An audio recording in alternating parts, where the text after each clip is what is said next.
It's been a few years now, but a while back, retailers came out with this all-inclusive. We don't want to offend our customer base or potential customer base because the only thing retailers know of God is, well, profits and profits and loss and profit margin. So they want to get everybody in that they can. And anyway, a few years ago, they came out with this deal. We're not going to say Merry Christmas anymore. We're going to say Happy Holidays. And that's the ignorance of retailers and the public at large. People don't know words. They don't know where words came from. They don't know the meaning of words. So what they did was they nixed out the old Merry Christmas and they brought in the all-inclusive Happy Holidays. Holiday is derived from the term holy day, and the word holy means set apart unto God.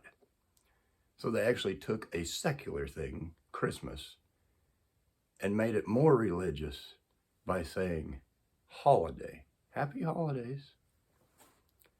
The so-called Christians of today, equally ignorant, took offense to this and said, how dare you? How dare you take the Christ out of Christmas?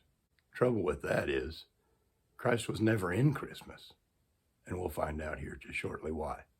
The early church in America knew about this.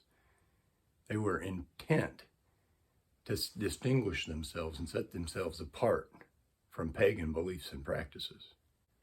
Puritans in both New England and Old England actually banned the observance of Christmas. They knew what it was, and you could actually be arrested. You'd put in the stocks. And back then, jail wasn't like it is now. You suffered in jail. That's how serious they were about pagan holidays. I'd like to recommend a book to you on the subject. It's called Fossilized Customs, The Pagan Sources of Popular Customs, written by Lou White.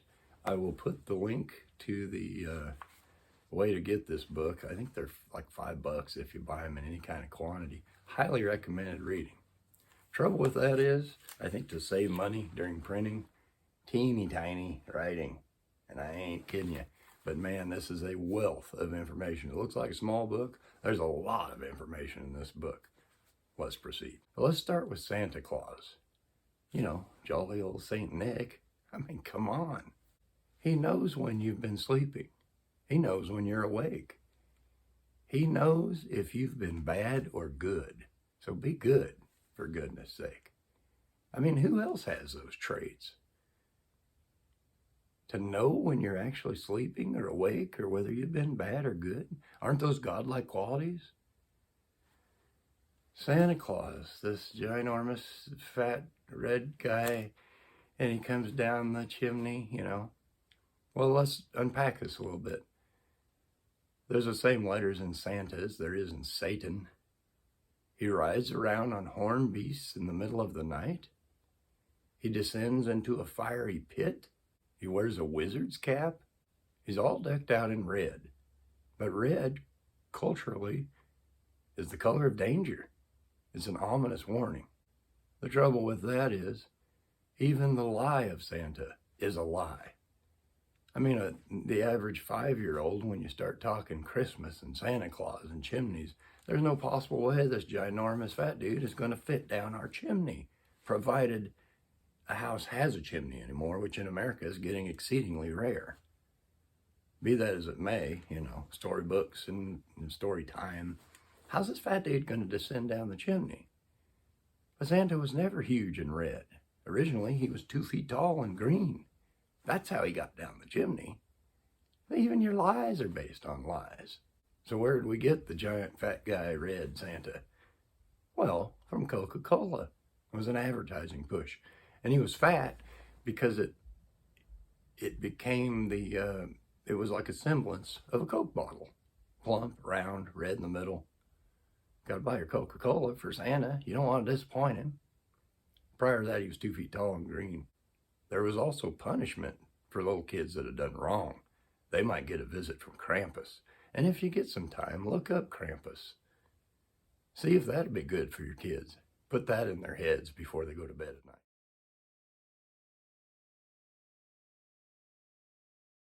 But we got to move on. We got to move on to the glorious Christmas tree. Why are we cutting down trees and bringing them into the house? In the old good book, in Jeremiah 10:3, well, in 2, it says, learn not the ways of the heathen. In 3, it says, for the customs of the people are vain. For one cutteth a tree out of the forest, work of the hands of the workman with the axe. In 4, it says, they decorate with silver and gold. They fasten it with nails and hammers, that it move not. It's a pagan practice. What does a tree in your house have to do with the birth of Christ?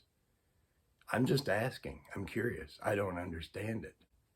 Well, in modern day America, where did the tree come from? Potato blight in Ireland, 1846, massive starvation. And so these people in Ireland, I mean, they literally had nothing. The mass export crop was potatoes, and there was potato blight, killed off all the potatoes. Now you got the people starving, and those people, for a better life, came to America. Trouble with that is the Irelands brought with them their customs. Catholicism was a big one. And then you had trees, fairies, elves, leprechauns, haunts, tiny little things. It's all a big convoluted mess. The tree goes back further than that. I mean, it appears in the Holy Bible as a pagan religion. It's Nimrod worship is what it is. So it was the origination of it. But it came to this country primarily with the Irish. But why is this hurtful? Why is it harmful? I'm trying to understand and unpack all things. What does a tree in your house have to do with the birth of Christ? His birth, although very important, it fulfilled a great number of prophecies. The Messiah has come. But he said to remember his death, celebration of birthdays itself, and this worship of the sun. That's why you had a round cake with candles on it. It was a tribute to the sun, S-U-N. This all-giving deity. And there's something about a pagan god that died and he became the sun, S-U-N. And now he brings life to all, and we got to worship it. It's all big. It's not a convoluted, well, it kind of is a convoluted mess, but there's a whole bunch more into this than what I'm giving you. I only got so much time.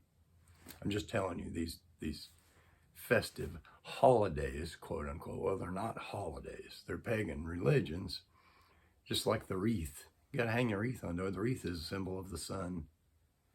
Sol Invictus is the, Latin? It's the unconquerable sun. It's the equinox, Saturnalia. All this stuff goes hand in hand. It's all rooted in paganism. I think you should know. I would think the average so-called modern day Christian should know. But they carry on in their things. And that's, I mean, hey, you do your thing. I'm just giving you the facts. But you ought to know the truth of what you're dealing with. Why does it matter?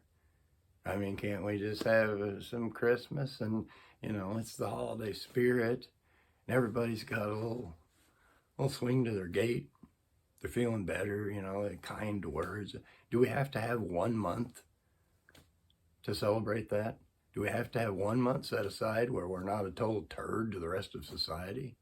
Well, it's the Christmas season, so we're going to pretend to be nice. The rest of the time, we're going to be a complete schmoo. We're going to just, whatever, get away from me. Don't touch me. Don't talk to me. I don't like you. But this 1 month, we're going to pretend that, we're nice people. You can't do that every month of the year. What about giving? And I love giving. And I love receiving. I ain't going to lie about it. We just have to have 1 month of the year for that. We can't just do that any old time.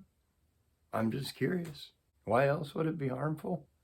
What about the self-deletion rate that goes through the roof in the month of December, especially from the 20th to the 30th, thereabouts, the Christmas holiday? Because people are so depressed, they can't be near their family or their loved ones. I don't even have money for my children's gifts. Why is that so important? You can't give them gifts other months of the year, but because of this invented, made-up pagan holiday, that's so important to you that you're going to end yourself? Well, now I have a problem with that. And what about the depression that comes along with this time of year? Can't be, nobody cares about me. Can't be near my loved ones during the holiday. It's pagan by nature. It's invented. It's consumerism run amok in America. I mean, they started putting out the Christmas crap in October. October. Months away now. Why not put it out in February? What's the difference? Go get you a tree. I have all kinds of trees in my house. I just take them out of the packaging. I think people ought to know. I think you ought to at least have a base understanding of what it is you profess to believe in. Now, that's just me. I could be wrong. I mean, Yahweh himself said, my people perish for a lack of knowledge. They don't suffer. It's not an inconvenience. They die. They perish from a lack of knowledge. And that's in ways way more prevalent than just Christmas. I just thought I'd bring you the facts. You do with them what you want. It's interesting to me.